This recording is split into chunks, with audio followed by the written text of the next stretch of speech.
কালি এটা ঘটনা হল মোক কম কিন্তু দেই মই নকোৱাকে নাথাকো আপোনালোকৰ ইয়াৰে নলবাৰী দিগন্ত ভাৰতী সকলোৱে দেখিছে চাগে ফেচবুকত চানমাৰী বিহু কমেডি কেজন মানে অপমান কৰিছে তাত গতিকে মই বেছিকে নকওঁ বেছিকে ক'লে মই গালি দিম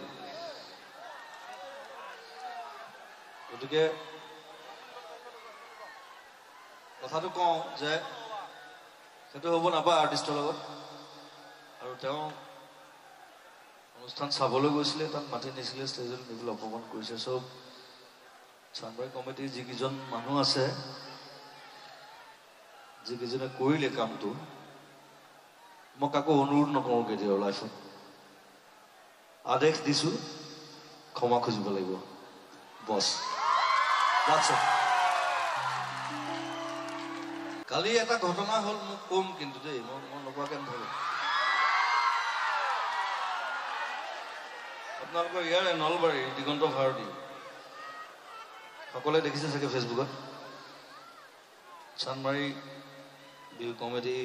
কেজন মানে অপমান কৰিছে তাত গতিকে মই বেছিকে নকওঁ বেছিকে ক'লে মই গালি দিম গতিকে কথাটো কওঁ যে সেইটো হ'ব নাপায় আৰ্টিষ্টৰ লগত আৰু তেওঁ অনুষ্ঠান চাবলৈ গৈছিলে তাত মাতি নিছিলে ষ্টেজত নিবলৈ অপমান কৰিছে চব চানমাৰী কমিটিৰ যিকেইজন মানুহ আছে যিকেইজনে কৰিলে কামটো মই কাকো অনুৰোধ নকৰোঁ কেতিয়াও লাইফত আদেশ দিছোঁ ক্ষমা খুজিব লাগিব বছ